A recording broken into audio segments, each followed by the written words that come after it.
సాతానగాడు ఎప్పుడుందండి, డైరెక్ట్గా రాడండి వాడు. డైరెక్ట్గా వచ్చి ఎక్కడికి వెళ్తున్నావు అని అడగడాడు, ఓయ్ అని పిల్లాడు. డైరెక్ట్గా రాడాడు, లకలక అండవు. అలా రాడు. వాడు ఎలా వస్తాడు? ఆడు దేవుని పిల్లల మీద స్కెచ్ చేసి ఫరోలా వచ్చాడు ఇశ్రాయేలు మీదకి.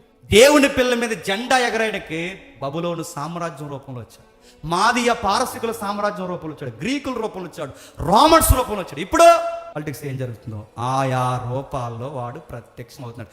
ఈ రాజకీయాలు ఎవరికి బినామీలో చెప్పండి, సాతానగాడికి బినామీలు. అంటే ఈ అధికారులు, ఈ పరిపాలన ఎవడి చిత్తం నెరవేరుస్తారు చెప్పండి. మాట వింటే ఉంచుతారంట, మాట వినకపోతే తీసేస్తారట. ఈ బుద్ధి ఎవడదండి?